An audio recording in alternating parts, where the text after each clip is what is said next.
Welcome back once again, Real People, Real Life, Wichita, Kansas, America. You guys are like, see, you knew. I knew. We should get you on that. Okay, so Jen has. I don't always participate either. Yeah, Jen. Okay, hey, you just wait. You're going to be in the hot spot next. Took a kneel down, huh? Sometimes. Oh, I don't even want to go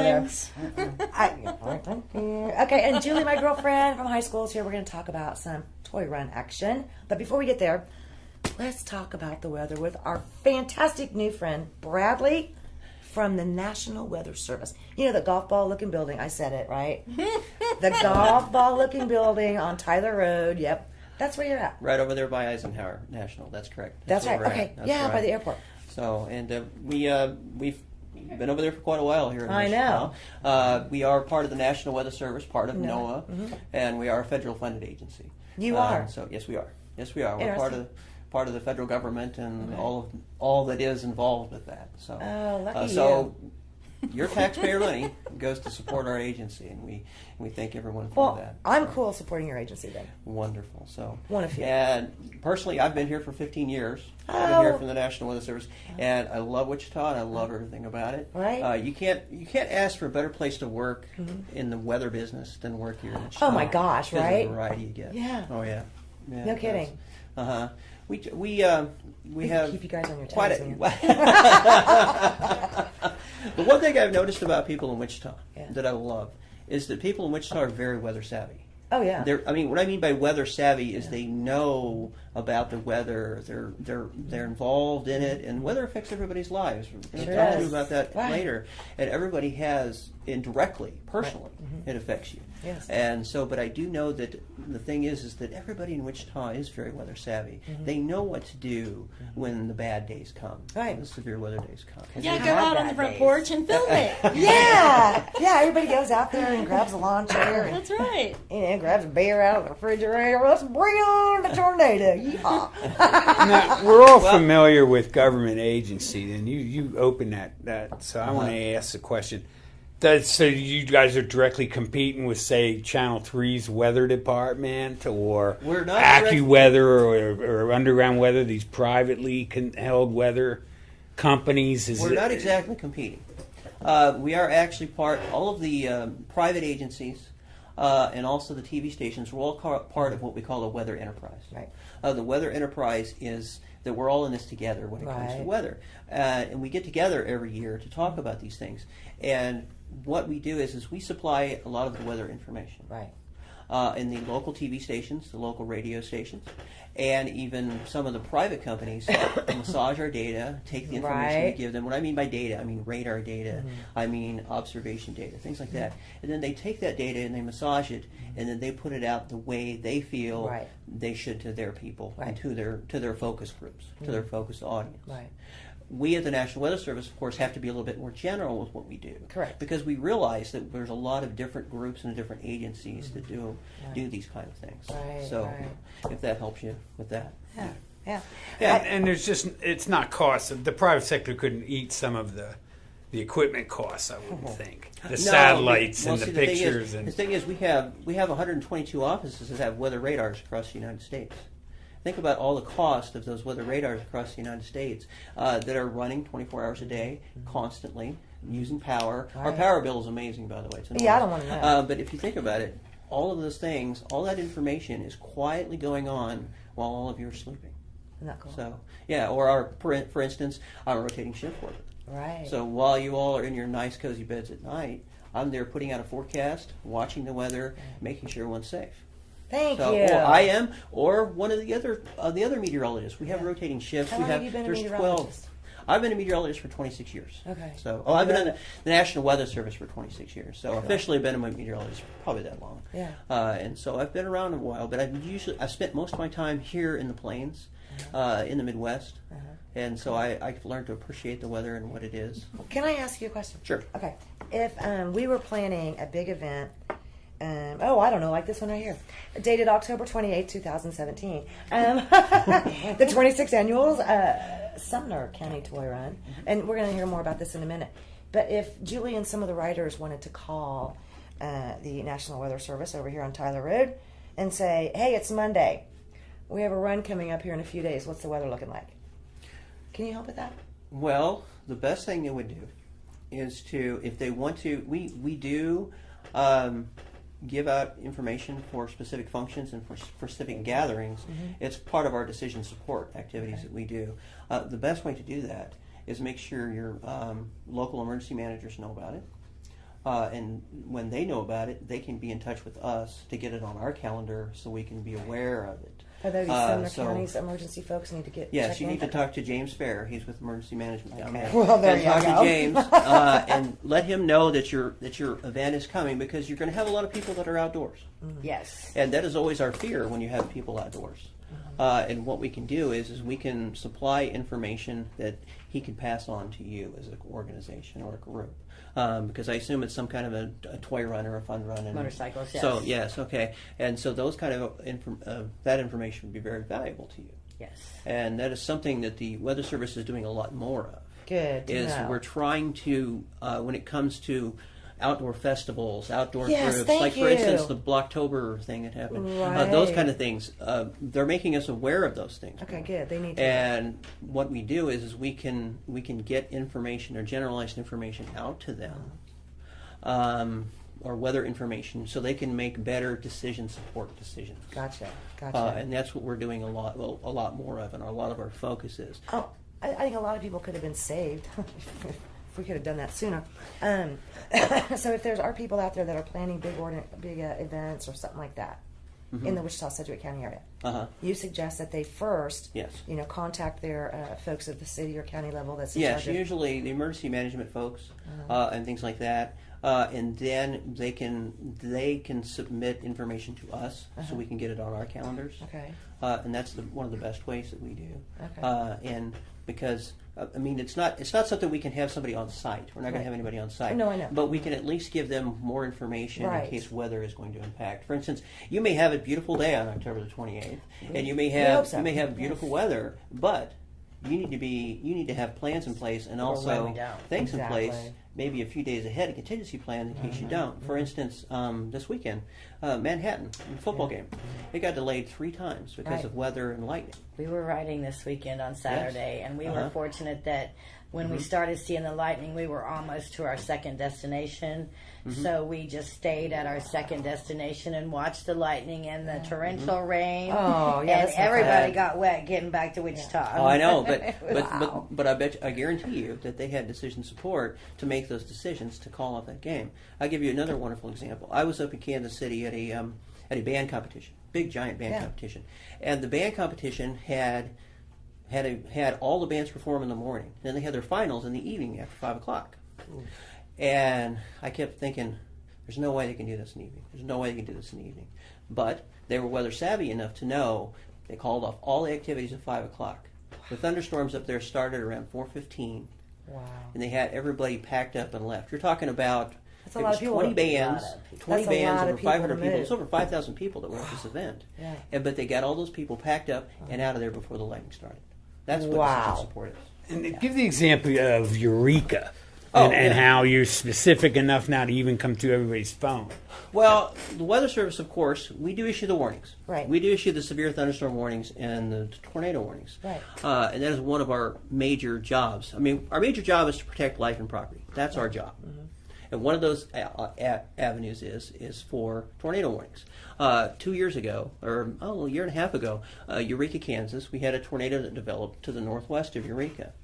The tornado moved into the city of Eureka, and we sent out the tornado warning well in advance. And there is something now that we have called the wireless alert system Okay. that goes onto these things, your Okay. cell Yeah, phones. yeah. And as that storm was approaching Eureka, everybody in town's phones went off with this tornado warning on their phones, and all of a sudden they realized that if their phone is going off, that this is important. Right, This right. is serious. In other words, it personalized it to them because Exactly. everybody's personal on their phones. Right. And those people took cover, and we didn't have a single person killed in that event. Oh man. So, and the local emergency manager over there, his name is Levi, he said he credited the emergency alert system for saving lives that night. Man, you know, And that is so free to anyone. awesome. That is free to anyone. That's As my long as you question. have Okay, a now wait modern a enough minute. phone that's turned onto your phone, it will alarm your phone Okay. Right. and tell you when Who it has comes a through. phone and who wants to set this up? Because I want to know how to do this. It's actually in your. Some phones are different if you have an iPhone or if you have a Weather. Samsung. Usually, it's in your settings. Good job. You're on top of it. I know. But there is. I mean, you can Oh, get good, okay. the notifications are done through your settings. Okay. Okay. But there is a way you can get weather information on your phone. Okay. From the National Weather Service. I do want that. If you go to mobile.weather.gov, G-O-V, and you can type in a search engine. It says mobile.weather.gov. Type that in, you'll get a mobile version of our website, and then you can put in the search bar any city in the United States and get a localized forecast for your area. As long as you have your location on, it can even be more specific to your like that. location. Okay. If you Good. have your location on your phone set up. And so you can get that information, any kind of forecast that we put out. I mean, the 4K, you can get forecasts, you can get radar, you can get local discussions, just about anything that the Weather Service puts out. Wow, that is nice. And follow up then with the 5 counties in California. Oh, wow. Well, believe it or not, I just read a post on the way here this afternoon. They were talking about the wildfires out in California. And the wildfires in California, the opt-in, each county opts in on whether to send out these emergency alert systems. Right. There was 5 counties that were affected by the wildfires. 4 of the counties had not opted in. 1 of them had. All of the injuries or deaths We're in those 4. occurred in the 4 counties that didn't have the emergency alert system. The 1 county that had the emergency alert system turned on, because we send out evacuation notices for the local counties and for the emergency officials. We sent out the evacuation, and that 1 county, not a single person died. Wow. Not So a it's a single. whole lot more than weather. It's It's more than saving weather. people See, and it's- property. It's civil It's emergency preparedness. messages. It's evacuation messages. It's things like that that we provide. This information we provide, and it's all part of what we do. Right. And it's those things that people don't talk about. I mean, wonderful gentleman here was here earlier. He's a pilot, and he relies on our forecasts. And we do aviation forecasts on a daily yeah. basis, and we provide aviation forecasts or terminal aviation forecasts for these airports.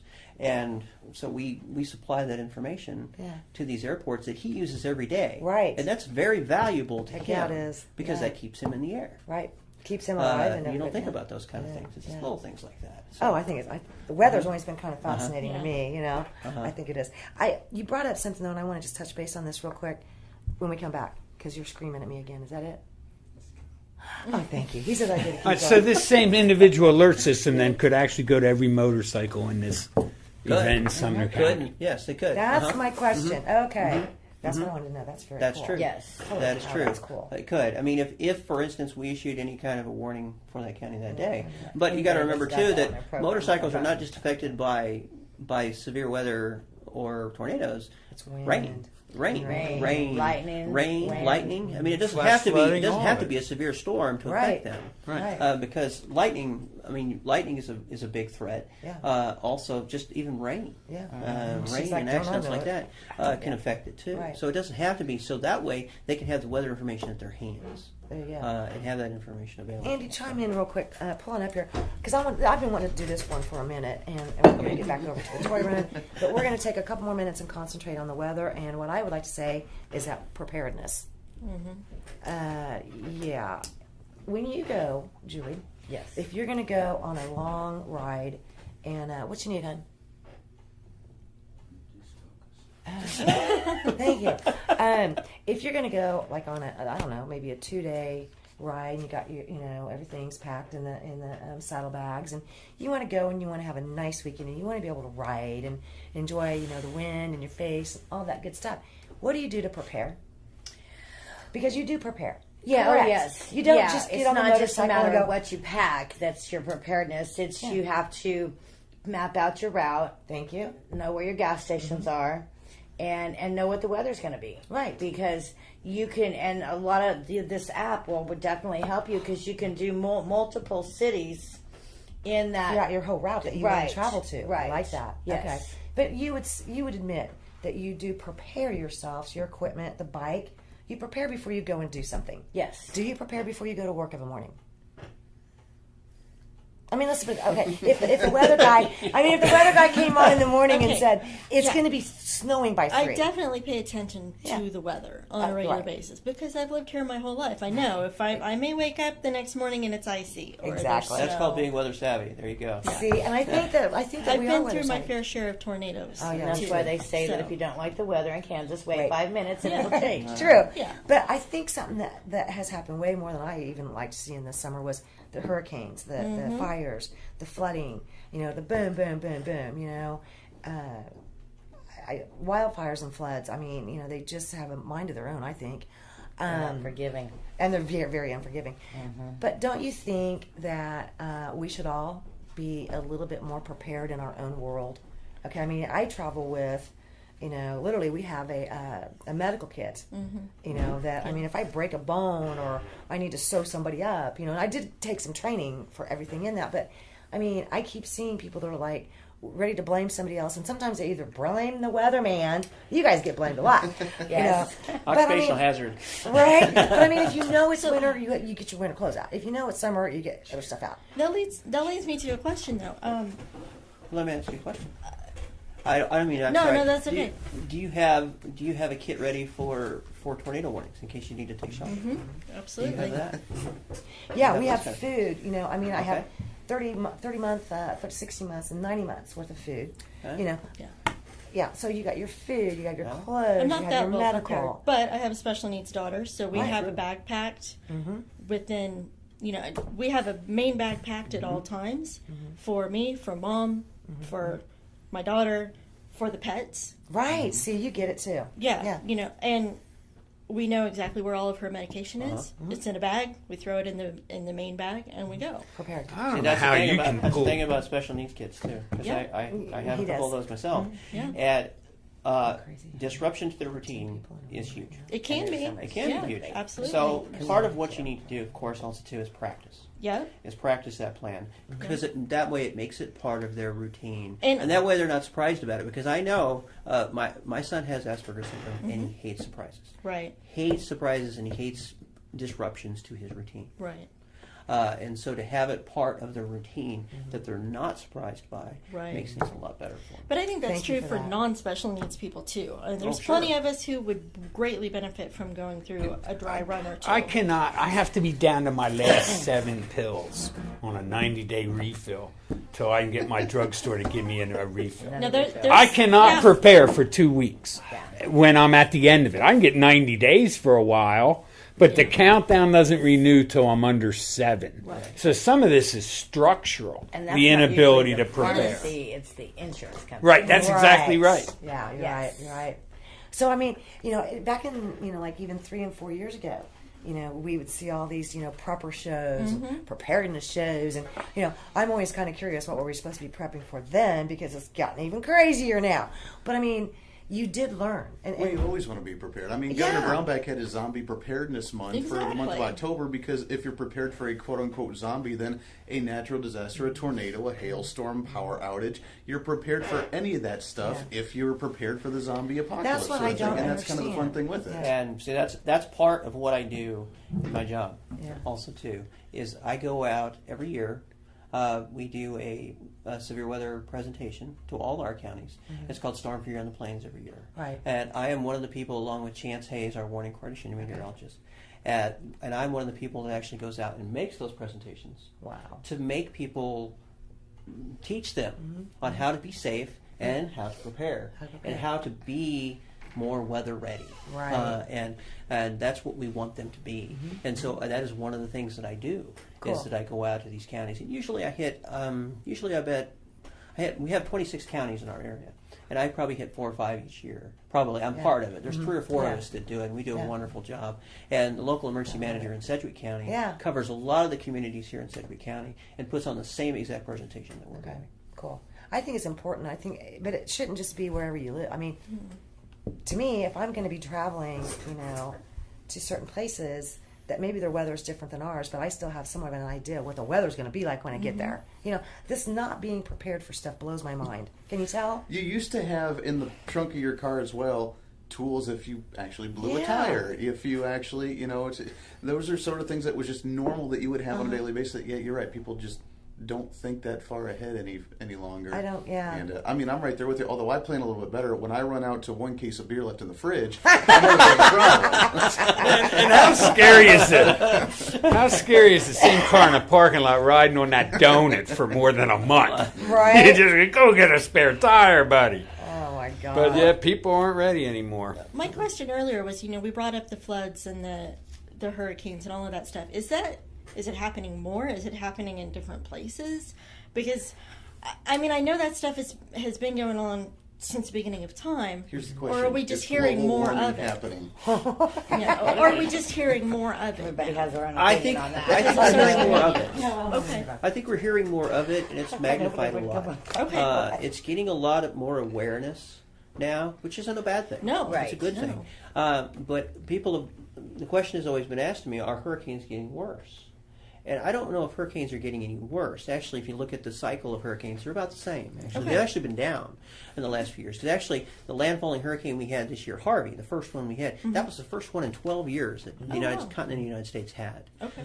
But the thing is that the urbanization and where we're building Right. Okay. is putting people in harm's way. Right. I agree. And they're building in places and they're building in areas that are more prone to flash flooding, Correct. that are Gotcha. more prone to getting hit by these things. And so it's the planners and the I Where urban the planners genius is and that things building like that. places where we knew was bad a place to live before. Now we're like, Right. hey, Well, I see, wonder can't- why we're can't seeing these comment on that, storms. but I'm just saying it's that we're putting more people in harm's way. Mm-hmm. And so the best thing that we can do is try to let those people in harm's way know sooner. Right. I So agree. they can make decisions to get out of harm's way. That'd be nice. Yeah. And we try that. And actually, believe it or not, the hurricanes that we had, Irma and Harvey and things like that, some of the forecasts that were made on that were spot on accurate out Oh, to I know. 3 and 5 days. I know. That is unheard of in the weather business. It Right. would have been unheard of when I started in the weather service back I in know. 91. Right. And it's amazing what we have done I know. in the weather enterprise and things that we've done in that amount of time. Right. You know, if And- we remember back to when Harvey made landfall, that was our first one that took over Houston, right? That's correct. What happened that same night? Remember, that was that big fight? Yeah. And everybody was just focused on that. And then that was on Saturday night. And then by Sunday morning, everybody was like, oh, where did that come from? And you're like, well, you're not paying attention? They're like, no, I was busy partying and, whatever. Well, that's the thing. That's the thing. It's like because a lot of there was a lot of people that were surprised Yeah. by Harvey, but it wasn't that the word wasn't getting out there. I know. And it wasn't because I was telling people for 3 days ahead that they're going to that Nailed. Houston's going to get smashed. Yeah. They're going to get hit, and it's going to be epic proportions. Yeah. If you look back at some of the information the National Weather Service put out, they were putting out words like epic flooding, I remember. epic proportions, 36 inches of rain. I remember. You think about 3 feet of rain Right? over a whole area. Yeah. That's a lot of rain. And thus you see those Yeah, pictures. it's a lot of water. Where they're the ramps to get on the highways look like they were under. Yeah, you couldn't even see the highway at Yeah, all. yeah. Yeah. So the information is there, but we need to get it into the hands of the people making the decisions. True. You need to get it into the hands so you can make, because everybody personalizes these things. I know. I always make this joke. I always tell people, I said, I cannot come and knock on your door and say, hey, You need to tornado's coming. evacuate. Right. Hey, tornado's coming. Yeah. That I cannot do. Right. The only thing I can do is send out the warning and hope you make the right decision. And I think that we've done they've done it very successfully, but it's a bad idea to try and laugh off the quote-unquote preppers because they're prepared for anything. Because they're the nutsos living in their bunker waiting for the We red live in dawn our to happen. she shed. Yeah, waiting, She shed. There you waiting go. for the zombie apocalypse to happen or the next red dawn or whatever the case is, and they always laugh at those people. But I just try to say that falls directly into this that and the threat now, of course, is North Korea. That if North Korea set off an EMP bomb over the Right, United I heard about States, that. Right. 80% of Americans would die because they would not know how to survive. You're right. Without any type of technology in any way, shape, or form, You're for water, for food, so absolutely nothing. Medicine. Right. It's not the EMP Yeah. that would be the problem. It's the survivalist that no one knows how to do. Well, it's Yeah, it's the So- basic necessities of trying to get food, water, because if you don't have 80% power, of you the don't have American water. population. Well, and being the tough enough dog to keep the other dog from getting your stuff that you were prepared to I mean, I have to be able to defend myself too. You know, I don't they see wanna it take our happening at guns my away. age, Andy. If you're coming for my stuff, you're going to win it. So, you know, there's a lot of things to consider at that level of destruction. Oh, exactly. And So, I- you know, I want to reel it back But some. again, that goes into the prepping of, do you have the I'd be supplies prepared. to But supply you know, for your family, and do you have the skills to know how to go out and This search is for right food and water once something like that happens? I mean, that falls directly into, you know, the crazy kookiness of being a prepper, so to speak, of just having survivalist skills that we don't know anymore. All you have to do is look at Puerto Rico. I was just going to say that. All you have to do is look at Puerto Rico and what has happened, the catastrophic human crisis that's happened in Puerto Rico because most of the island was without power. And what do? They blame the government for not getting there quick enough because they don't know how to take care of themselves, so it's the government's fault for not helping them fast enough. Well, they can't put up a cell phone tower to get their phone to work. I mean, there's different scale of Well, help. of course, but the survivors to But find you the can live water without there. a I cell mean, phone. But yeah, Right? exactly. But they didn't even exactly. have basic necessities of water and power and Right. things like that and stuff that they need to live. I Right. mean, which and is some most of those the things. world, by the way. Yeah. But it's you know those are you know Puerto Rico's part of the United States, one of our territories. Correct. Can what's going on if let me try to rephrase this. My brother has sold me on the idea. My brother's a Lutheran minister. That may or may not be relevant to his position. But that the earth will self-correct. If it gets too hot, you'll see volcanoes and ash in the sky. It will get cold from the sun going out for a while. It'll go back to being too cold. And then the ash will clear up. The sun will come out and warm things up. That the earth is a beautiful thing that will self-correct itself. Are you asking? Yeah. So is there legitimacy to that paradigm? There is some legitimacy to it. The people have always said that those kind of things go in cycles, and that the Earth is a very resilient thing. Like you said, it is very resilient to crisis and things like that. And I think it has shown. We've shown in the hundreds or billions of years that we've been around that the Earth is very resilient. And I tend to believe it is. I tend to believe that it will self-correct. But it's all a matter of how big of a thing you're talking about also, too. I mean, for me, the good old blue ball up there and all of its weather is job security because that's what I do. Right. And it's the most wonderful thing in the world because I love what I do. Right. And I love all the weather that happens. And that's the beauty of it too. Is always changing. My job is always changing from day to Oh, day. I can imagine. So I mean, look, I'm here today. I I'm know. here doing I didn't know this. that I was mean, gonna think about happen, it. But to answer your question, I think yes. I think it is a correcting thing. And if we start to get too warm, or the warming of the Earth happens, I think it will eventually correct. But I think there's also things we can do as humans Oh, I already to know stop that's true. that as well. Yeah. Okay. To help that also too. And I think there's things that humans are doing that are changing the climate. And inherent in that correction does not necessarily imply the human being survives the correction. It could get too cold for us. True. Or too hot. And the dinosaur didn't make it. That's exactly right. Never a dull moment. We'll be back. We'll be right back with more Real People, Real Life.